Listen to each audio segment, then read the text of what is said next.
Thank you so much for being here. We're really excited for this conversation. Yeah, thank you guys for inviting me. Of course. Absolutely. So, Okay, to begin with, could you walk us through your career path, starting from your early positions and now leading to CREA, and what motivates you to transition to affordable housing finance in the first place? Sure. My undergrad, I went to a different school down the road that also begins with B, and did a degree in finance and economics. And when I got out of school, got a job in a real estate company, but really to get my foot in the door, I joined their treasury group. And one of the things we can talk about is kind of when you guys are looking for jobs and you've got your dream job, and what does that look like, and how do you ultimately going to get there? And for me, getting into this treasury group and sending out wires every day for 6 months was my foot in the door. Sure. But again, it was a real estate company, quickly transitioned into their financing group, financing assets, multifamily assets, and then moved to acquisitions. And when I went back for my master's degree, decided I wanted to do something that was more mission-driven, and also the school down the street has a public nonprofit program, master's program that I did, and wanted to then make a transition in my career to something more mission-driven and impactful. And affordable housing was a great segue for me to be able to do that and carry over and transition the skills I had learned working in commercial real estate, but doing it with affordable housing. Amazing. And so I was wondering if you could also just clarify at a high level the role of syndication, what it is. Sure. So affordable housing here in the U.S. is it's built mostly through a federal tax credit program. So it's a federally subsidized and state-run and state-controlled program. And it's ultimately administered and done through the private sector, utilizing this federal subsidies. So every year, the federal government allocates tax credits to each of the states based on the state's population. And then the states do an RFP process, essentially asking for proposals from developers about what types of properties they could build and how many people could they house for the lower income brackets. So the affordable housing that we do with tax credits encompasses individuals that make 60% or families that make 60% or below of the area median income. So again, it's targeting a very specific band of the income bracket. And so people really at the lowest ends of the income brackets. Understood. And so when we were doing our research, we heard a lot about your position directly with investors. And we were wondering kind of how these partnerships are structured. Is it an LP, GP system? And also some challenges you face navigating that. So it is an LP and a GP structure. So they're all limited partnerships, and they're really two-tiered limited partnership structure. And so there's a partnership, the lower tier partnership, and that partnership owns the physical property. So they have 100% ownership of the property. And the general partner of that fund is the developer. The limited partner is the upper tier partnership. And the upper tier partnership is where we come in as syndicator, and we set that upper tier partnership up, admit all the investors to that, and we can talk about the investors and who they are. Yeah. And so the investors own 99.9% of a lower tier partnership, so they don't have a direct ownership in real estate. And these are all set up as single asset entities. So again, it becomes more important from a financing standpoint that they're bankruptcy remote, so that they're single assets like that. Interesting. And then the investor base that comes into those is really comprised of banks, insurance companies, and impact investors. Interesting. So like you said, those main three, but also more specifically about the differences between those types of investors that you'll be working with. Sure. So all of the investors at some level are looking for some type of economic return, but what level of return they're looking for really varies based on what kind of investor they are. So the biggest investor in our space doing affordable housing, equity investing and lending is the banks. And the banks are really doing it because right now they're federally mandated to and have been since the late 70s. Understood. So the Community Reinvestment Act was a federal legislation that was passed that requires banks to put money back out into neighborhoods where they take in deposits. And this was all a result of all the redlining that happened in the 40s, 50s, and 60s, where banks were just putting money out in the best neighborhoods and the prime markets, and the underserved communities were really struggling and suffering. And so the Community Reinvestment Act forces banks to put money back out into neighborhoods where they take deposits and spread their money with some level of equity. Understood. So in the affordable housing sector, how do you believe the financial goals of investors with the need to create meaningful social impact? And what strategies have proven most effective in aligning these objectives for these investors? So it's really about finding the balance of what are the goals of the investors, and with their goals. So with the Community Reinvestment Act, the banks are required to put money out in certain areas and counties where they have deposit bases. So they're very directed about where they do their business. They're not just going to put money out anywhere, and they have goals set up by their regulators, by the Federal Reserve and the FDIC and the OCC. And so they have goals that they have to meet on a 3-year running cycle. And so they're very directed about where they want to put their money out. And so it's trying to find the balance of where are their investment thresholds based on where their needs are, what are their returns that their credit committees have, and then at the end of the day, also making sure that the deals work and pencil out. Because at the end of the day, it's a private sector that's building these properties. And so the deals have to cash flow. They have to provide a level of return, both for the investors and the developers, or again, in a free market, the deals just won't get done. Right. That's a really interesting dynamic that's brought up. And I guess more along the lines of that, I was wondering if you could speak perhaps about a project where you thought you guys were able to achieve that very well. One of the things that we're doing a lot more now is and it's a growing sector of the affordable housing side of the business, is impact investing, which is actually really interesting. And so there's a number of investors, both from an ESG perspective, from like an environmental, social, and governance standpoint of getting more active in this space. And so really putting deals together that kind of meet those needs or really provide a really big impact, aside from just the housing, but sometimes it's job training or life skills to the residents or tenants, or providing daycare and free Wi-Fi to the residents.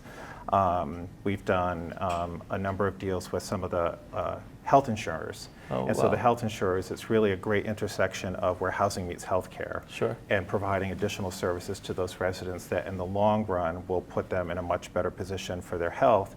And it's a win also for the health insurance companies, because that they'll have, their expectation is they'll have reduced expenses over time by stemming some of these issues up front with their subscriber base. Got it. And we've heard a lot about like the position of government in response to the necessity for affordable housing. And we talked about like the mandate that a certain percentage of new housing is affordable. So we were wondering if you could talk about your interactions with the government that you've had previously, and from the private sector's perspective. Sure. I know that there's, it's a bit of a lightning rod question. There's a lot of varying opinions or differing opinions about forcing developers to put or maintain a certain percentage of their new developments as affordable. And so, if you look at a lot of the development that's even happened in Boston over the last 10 years, for residential, the bulk of that has been all Class A, very high-end, rents that are $3,000, $4,000, $5,000 a month for, one-bedroom apartments. And the bulk of the population, can't afford that. So they're targeting a very specific sector or target area of the market. But those are the deals that pencil out, right? And those are the easiest deals to do. Those are the easiest deals to get financing for and line up your equity investors. And they provide a good return because there's plenty of cash flow on those kinds of deals. The affordable deals are that much tougher to do. And I think where some of the developers take issue is when you mandate that 10 or 20% of their units have to be set aside for low-income families and individuals. That eats into their cash flow number, which then eats into their overall profit, right? And the challenge or the risk, I think, that you have from a public policy perspective in allowing developers to not either meet those objectives, or there's been some cases where developers and some other municipalities have been able to work with the municipality to say, well, I don't want to do it in this property. I want to make sure that I can get 100% market rate in this property, but I'll do an affordable housing property over here. Understood. And I think the challenge with that, with public policy, is that you then are concentrating poverty. and that has a whole series of implications when you're concentrating poverty, Yeah. is that you're taking a whole segment of the population and you're limiting their access to resources like education and transportation and employment. And when you have, and it's been demonstrated over and over again, when you have income diverse neighborhoods, you have vibrant and diverse economies. All of the people in that neighborhood have access to the same resources, Right. to the healthcare and childcare and education and transportation. When you're concentrating poverty, you then find it difficult situations where it's tougher for people of lower incomes to access transportation, or if it's not along a public transit line, they then have to then commute that much further to their jobs as well as they continue to Right. get displaced. And then they don't have the same, or their children don't have the same access to education. Yeah. And so you're really kind of setting them up for a series of issues down the road. Right. It really seems like that's very problematic, that solution, pushing certain groups of incomes to certain areas, that's very problematic. It creates, many disparities, it sounds like. So I was Yes. wondering more specifically, do you think that the government's actions currently within the city of Boston are appropriate for the circumstance we're in? I think the current mayor has done quite a bit to advance affordable housing and meeting some of the housing needs. There's a housing crisis across the country Sure. right now, and so it's not systemic just to Boston. Right. It's really across the country. Yeah. And it's not just in all the urban areas as well, it's even in suburban areas. And so I think that she's done a really good job about trying to find solutions and pushing to allocate these tax credits and do that efficiently so that you can build as much housing and get as much efficient use out of the credit. I think that she's had some innovative ideas, and some of them are more difficult than others to accomplish, but with the downturn in the office market is converting some of those buildings to Yeah. residential, right? Yeah. And it only works for buildings of certain sizes and certain ages, but again, I think she's been very progressive about looking at some of that, and she's taken a number of parcels, it's like 9 or 10 different parcels of city-owned land, and selling them, essentially for $1 to affordable housing developers to, again, try and get some additional housing built in the city. Got So it. I think that she's taken some unique approaches, and she's been I would almost say fairly aggressive in her housing policies and positions. And do you think it's a sustainable approach for the future? It kind of has to be, Has right? to be. If you look at, even with the supply imbalance that you have here in Boston, and you see it in New York, and you see it in San Francisco, the rents are sky high, and it's because there's a limited supply. And so for people, coming out of school and people starting their careers or people on the lower income bands, it's really difficult to be able to afford housing. Yeah. And housing stability is the leading and number one indicator for health outcomes, for educational Wow. outcomes. And so without that housing stability, it's really tough to have a really functioning society and economy. And so I think it's incumbent upon the leadership in Boston and all these other locations to make sure that housing is a top priority, Yeah. and that they're exploring all of the potential options and opportunities they have to build additional housing, and to do it in a way that is equitable for all of its residents. It sounds like it takes a massive effort from a lot of different parties, a lot of different groups of people. So I was wondering about CREA's position specifically on affordable housing. Obviously, we know that you guys have raised over $11.2 billion in equity and have worked in over 48 different states. That's very impressive. We're closing in on our 49th. Wow! Congratulations. So That's- we're getting close to doing a deal in North Dakota. That's one of the Wow. last. Yeah. That's amazing. How do the deals differentiate themselves, like depending on area? If you could speak about like how working in big city like Boston differentiates from the project in North Dakota. So a lot of it has to do with demand. So CREA, we're a syndicator, and so we're essentially the middleman in the transaction, Right. and we are working between lining up the developer and matching them with equity partners and lenders, right? it. And so we're pulling all those pieces together. And so depending on where the deals are located, deals that are in urban areas get a lot more attention and are more attractive for a whole host of reasons. The markets are much more vibrant and typically perform better. So from a real estate market perspective, those do really well. But there's a lot of tension there with the banks, because if you think about the population centers across the country, the population centers are concentrated more in urban areas. And so the banks have bigger needs there to meet their CRA goals from their regulators. Right. And so deals in Boston and New York and Dallas and Chicago and Seattle, all those locations, attract a lot of attention from the banks, because they have to put money out because of their deposit bases there. So the deals are typically better structured, they're more well-funded, they may or may not be less risky or hairy, because there's a lot of issues when you're developing in urban areas. But from a standpoint of overall deal feasibility, it's easier to make the deals work in urban areas. Once you get out in the secondary, really the tertiary market, so if you're going to do a deal, in the middle of Wyoming, then it's a very different proposition, because there's not as much need there for the banks. And so, again, it's a simple supply and demand. If there's not as much demand, then the pricing differential of what you would pay for a deal in Boston versus rural Wyoming is drastically different. And so then do the deals in rural Wyoming really pencil out? And so you have to allocate a lot more tax credits or subsidy to get those deals to work, and then you don't have as much efficiency. So, and again, because it's based on population, they don't have a lot of tax credits to begin with. Right. And so it's really trying to find what is the best and most efficient use for the credits. How can you get as much housing built with the subsidy you have? And so one of the biggest differences we see based on geographic location is pricing, and then how does that translate to the deal's feasibility in getting done. Got it. This semester we've talked a lot about the network and how important good connections are. And I was wondering if you could speak a little bit to if you guys find yourself using the same partners that you've used previously successfully, or if you find that you're expanding your network constantly, or a mix of both potentially. It's really a mix of both, but I would say that about roughly 80% of our business every year is with our repeat developer partners, and so relations are very, very important. And so we're always looking to work with new developers and new locations, but relationships are critically important, because once you work with somebody, you build a track record, you build a relationship with them. From a legal review, it's much easier to do the next deal and the third deal and the fourth deal, right?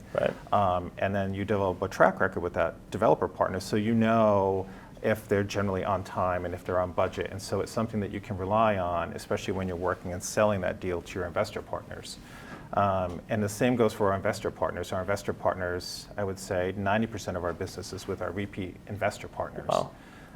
We use the same legal firms over and over again and the same accountants. And so there is a lot of repeat relationships in our space. And the affordable housing space, even though it's part of, it's a niche within multifamily, which is a niche within the bigger commercial real estate sector, the affordable housing sector is kind of an animal unto itself.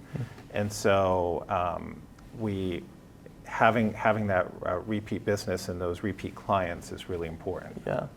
And I was wondering on a more personal level if you could speak to how the network has, your own personal network has helped you get to where you are. It's been very important. It's been critically important to get me where I'm at. And it's one of those things where, naturally I'm an introverted person. And so kind of putting myself in a position where I have to be more extroverted is a little bit more difficult, but building a network is so important. You're not going to find your next job really through LinkedIn or on some job posting site.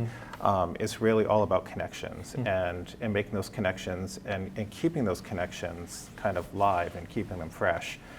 Because you might have a connection and they may or may not be able to lead you to the job, but they're going to lead you to another person and set up another. And it's one of those things where it becomes really important to maintain a really good network. And that's how I've gotten my job where I'm at now, and that's where I continue to do the same. And so I teach here in the spring semester, and I've taught for 14 years at a different school that also begins with B down the street. And again, keeping in touch with those students and having them be engaged with me and being able to then is there going on, and either need a reference, oh, I see you know this person at this company, can you reach out to them? Sure. Or I'm applying to grad school, can you write me a letter of recommendations? All of those things, that Yeah. network becomes really important. And within, if you're going to stay in Boston or wherever you're going to end up, if you're going to be in real estate, it's a really kind of tight-knit community generally, and generally everybody knows everybody. And so maintaining that network and keeping that kind of fresh, I think, is really important. That's amazing. Okay. For the last one, we would like to ask you what advice you would give students like us, which are interested in real estate and the finance industry, particularly, and talk about a little how these special areas such as structured finance and affordable housing are important, and how you yourself chose that specific field.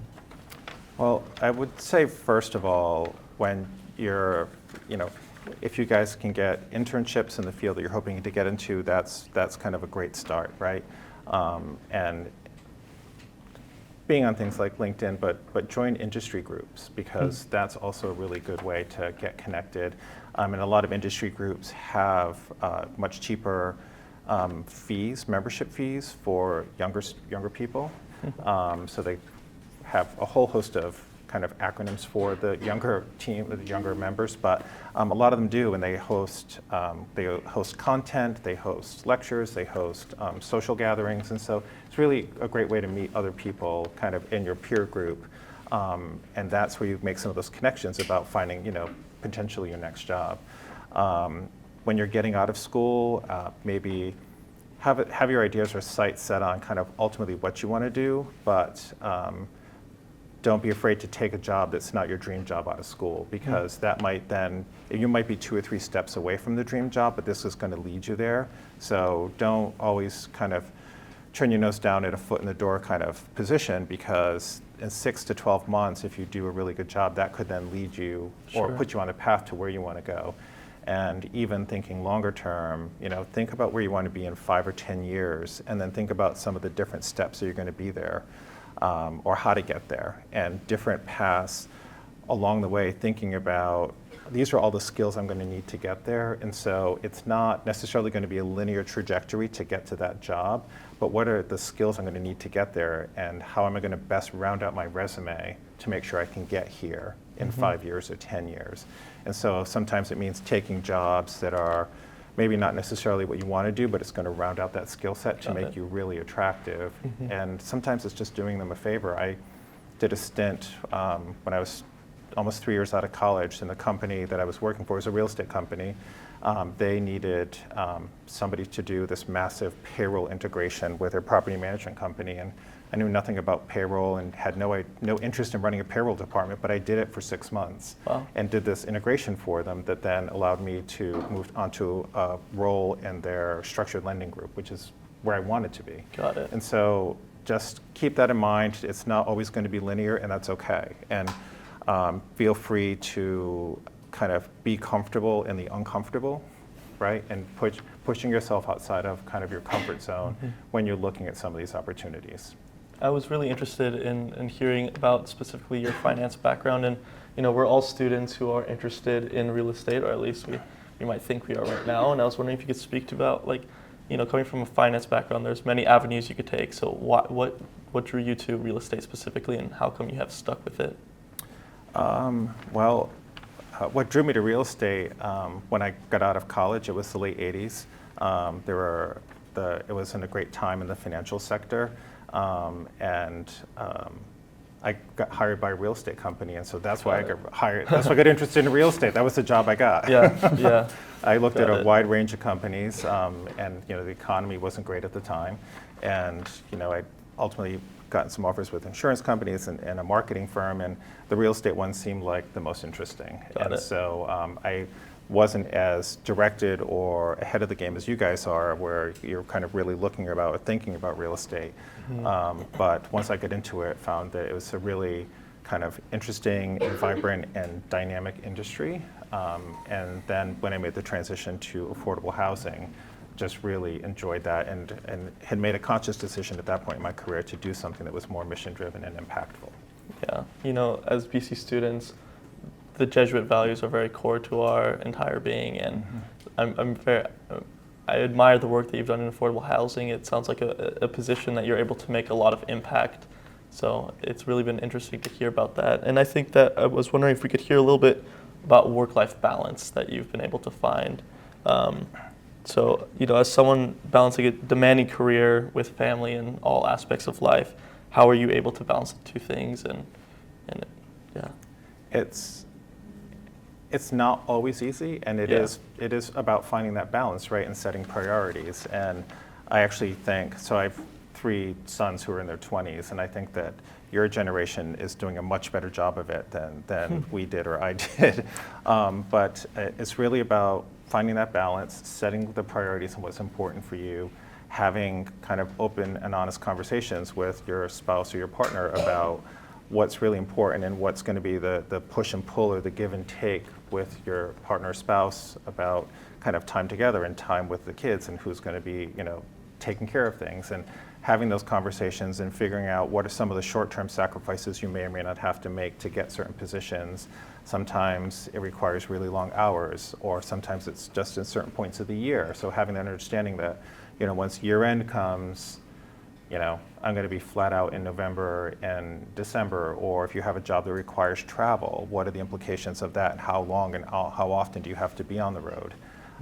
So I think the work-life balance is about setting priorities and setting boundaries and sticking to them. I think a lot of people found, even with COVID, and everybody was working remotely, is that people thought, oh, this is going to be great because I'm already home, and it's going to be much easier to spend more time with my family. And what they actually found were people ended up working, 10, sometimes 12-hour days, because you were always available and you were always online because your office setup was right there in the home, and people weren't disconnecting, and there wasn't that separation from work, that physical separation. And so now I'm home and this is my home life.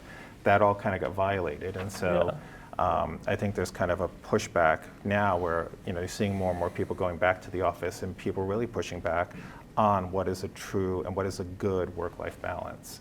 So I think it's about setting priorities and setting boundaries and having open and honest conversations with your family. I was wondering about your previous position that you held for 17 years as the Senior Vice President and Director of Sales and Structured Finance at Boston Capital Corporation, and just the transition, moving into a different position after working a very long time in a specific firm, and the new perspectives you heard. I will say this, the older you get, the tougher it is to switch companies and switch jobs. And again, I had said earlier, kind of finding comfort in the uncomfortable. Switching companies, especially after you've been at a company for a really long time, isn't easy because you're starting in a new role with new people. It's a different culture. Acclimating to a company's culture is probably one of the toughest and one of the most important things you can do. And if you can do that quickly and effectively, that makes a world of difference. And so, especially as you get more senior in your career in leadership positions. And so I think that becomes critically important. So it's not easy, but it's one of those things where when the right opportunity comes along, and if it's going to be, you ultimately think it's going to be a good fit, then it's a risk worth taking, and kind of making that leap. Amazing. And then another question I had is, what compels you to teach as well as work? It sounds like it's a very big responsibility to take on, obviously, dealing with the education of young adults. So, if you could speak to why you're compelled to teach and what motivates you to do both at the same time. Yeah, it's actually something I love doing. I love working with students. I love the inquisitiveness of the students, and the caliber of students that I've had an opportunity to work with has been fantastic. And really talking with students that have great ideas and great questions, and really I feel it's incumbent upon people in not just my industry but all industries about really kind of paying it forward and working with students and educating students and practitioners that come from kind of real world kind of scenarios, so they can bring anecdotal information to the classroom. I think is really important, especially in real estate. And so it's something that I really enjoy doing. It's something I want to do. And so for me, it's just a great opportunity. Amazing. And how does the blend of being able to work professionally and work in the education system, how do you blend the two with one another? Do you find yourself using skills you've learned from one on the other side? I do, because I'm able to bring a lot of information or real world examples to the classroom. Sure. And so sometimes you're trying to explain a concept, but when you can apply it to a real world example, you can kind of see the lights go off in students' heads and be like, oh, Yeah, right, that makes sense that makes now. sense, yeah. I get what you're saying. And then sometimes dealing with coworkers, I may or may not have always as much patience. So taking a step back and like really taking the time to explain something to a staff member or a subordinate, this teaching has really kind of allowed me to do that. And I find sometimes I'm teaching not just at school, but teaching also in my job. Really? Yeah. So I found that it's to be kind of, there's a nice crossover, carryover between my two roles. Amazing. And do you think that working at Boston College as a professor has changed your outlook on your professional output? Yeah. So I'm new to Boston College, so I've just taught. I just started teaching at the beginning of this year here at BC. But and one of my students is here. But really incredible caliber of students, and loved the class and the questions. They're really intuitive questions that students asked, and the way that they jumped into the material. So it's been a really great experience, and having the opportunity to work at a school like Boston College is great. And just an opportunity for you to speak about the class that you'll be teaching, if anyone would like to join it here. Sure. So at Boston College, so it's a national competition, but it started here at Boston College with Taylor, is that there's an affordable housing case competition every spring, and it's gone national. There were well over 30 or 40 schools, I think, right, that participated last year. There were 65 teams, and it's really a great way to get, in a short order, immersed in affordable housing and how does the program work, and really putting a deal together. Cool. And what are all the facets of that? Who are the players? How do you do a capital stack? All of those pieces. And so the class really builds up to the beginning of the case competition. So the class is a little bit about how do you compete effectively in a case competition, with some pieces of the kind of technical aspects of the affordable housing program. And so it's really just to try and set the students up to be able to compete effectively. Interesting. Do you see a difference in Boston College students than students in other universities you've worked at? I do. The students that I've had the opportunity to work with here have been very prepared. They've been very responsive. I think the quality and the caliber of the work that I've seen from the students here has been much better than I've seen elsewhere. Wow. Yeah. Well, thank you for saying that. I'm sure we all can appreciate that.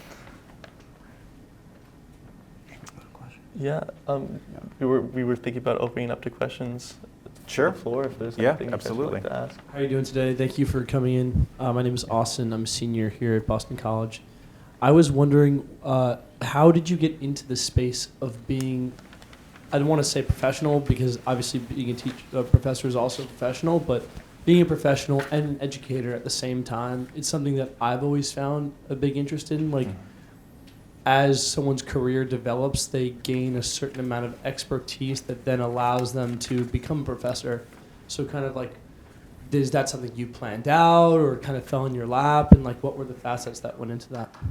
It's something that fell in my lap, and we were talking about networks earlier and maintaining a good network, and it was somebody I had met at a conference here in Boston in the real estate industry, and they were affiliated with the real estate program at Boston University, and they cut in a jam where there was a professor who had been teaching for a while and decided that she was done and she wasn't going to teach anymore, and it was the third week of December, and they had a month till the semester started, and so they reached out and said, is there any way you would have any interest in subbing in, take this class for the semester until we can find somebody to take it on? And so I said, sure, and I, up to that point, hadn't really thought about teaching and did it and found that I loved it, and so called them up and said, I'm happy to stay on. Like, if you want to not look for anybody, I'll keep doing this if you're going to pay me. And it worked out, and it's something that I found that the more I got involved and the more I did it, I really found that I loved it, and then ended up teaching live. I taught in the master's program there. I taught in person. I taught in their online program as well, and so really kind of took off from there. But really, it's about the network and building and maintaining my network and that kind of chance connection I had made that ultimately led me to this. Awesome, thank you. Yeah. I have a question regarding the network. Do you find yourself using the connections you've made in college still? In college, I'm really old, so no. But there was a point where I did. Yeah. Certainly was a point that I did, and now I find that I really kind of rely on the connections, my professional connections from this job, my clients, and other jobs that I've had. But I think at your all age, I think that the network that you're building through your peers here at school, through your internship opportunities, and also from your professors, I think is really critical. Absolutely. And staying in touch because people like Taylor and Neil and others are really well connected. So depending if you're going to be staying in the Boston marketplace, these are great people to know to help you network into different spaces and those introductions, because sometimes that's all you need is that introduction to be able to get that interview. Yeah, thank you for that piece of advice. Yeah. Yeah, just a follow-up question, sorry. Because you talk about maintaining network, maintaining connections, like what is your kind of like go-to protocol for maintaining a connection? Is it like, semi-annually, you're reaching out to these people, you're going to similar events? Like how do you maintain connections? It's a little bit of all that. I have kind of a core group of people I try and stay in touch with. And so if I find that it's been 4 to 6 months and I haven't seen them out at an industry event, I'll reach out and say, let's grab a coffee or let's go grab lunch sometime, and doing it that way. So it's I try and rely on if I'm out and about already, but then if I need to, or if it's a connection that I really want to maintain, then I'll make the additional effort, like to reach out and set up something. And sometimes it's a phone call, but really I think it's if you can carve out time, an hour for a coffee, that's great. If you can carve out an hour and a half for lunch, that's even better, and doing it that way. Thank you. Any last? Sure. What do you think the biggest issue with the tax credit system is, and how would you want it to be changed? I think one of the biggest challenges with the affordable housing tax credit is that it's not as competitive with other credit incentives that are out there or other tax credits that are out there. One of the bigger hurdles or challenges we're facing in our industry is attracting enough investors, right? Creating that demand for the credit, and so that we can use that money to build the housing. And we talked about the different investors. There's the bank investors, there's life insurance companies and impact investors. The banks and the impact investors are going to do it either because they want to or have to. The wild card is the insurance companies, and they're in it almost purely for the economics of it, in decreasing their tax liability. And right now, there's other tax credits and tax incentives that are more attractive than the low-income housing tax credit. And so whether it's various state credit programs or federally the renewable energy credits, those are, from a return perspective, more attractive. From a duration perspective, they're more attractive. And so where the affordable housing credit's at a disadvantage to some of the other tax incentives that are out there. And so I would love to be able to see them put all on the level playing field. Legislatively, and I think that would go a long way to creating some additional demand that could provide some additional housing. I guess the question I can ask, piggybacking off of that, is what Sure. steps need to be taken to achieve these new legislation? Well, everything's riding on what happens next week. Yeah. And there's so many different potential outcomes, and it depends on who wins the presidency. It depends on who's going to win control of the House and the Senate. Yeah. And there's certain members of Congress are much more pro-housing. The housing program overall has historically seen a wide level of bipartisan support, which is great. And that's why the credit has been in place for since 1986, and it's one of the most successful federal programs that are out there. And so it's maintaining that level of bipartisan support has become tougher and tougher over the last 8 years. And so really, depending on what the outcome is next week, and making sure that the credit not just stays permanent, but that there's improvements to the credit, and that they keep increasing the amount of the credit that gets allocated. Again, it's based on its $3.25, or it's some number based on for each person in the state, right? And so if we can get that number escalated, that means that there's more money allocated to the states and they can build some more housing and release and reduce the housing crisis for those states and for the citizens of those states. Right. And so unfortunately, I think a lot of it just is going to depend on which way the election goes next week and how it all shakes out between the Senate, the House, and the presidency. In CREA, they, like you said, now works in 49 different states. I was wondering the different difficulties you have working in different political climates. So luckily, the program is a federal program. It's federally mandated and federally funded. It's managed by the states. And so the states, again, are the housing authorities and housing agencies that run the credit programs all kind of have their citizens' best interest in mind. Sure. And so we do see, I think one of the issues that we do see, and it's not always necessarily along political lines, but NIMBYism, so the not in my backyard kind of syndrome where a lot of, not a lot, but in certain municipalities across the country, people don't want affordable housing in their neighborhood or in their municipality, and that becomes tough because if they can file lawsuits and injunctions, they can either hold up a deal, and one of the things that will kill any real estate deal, regardless of what sector you're in, is time, right?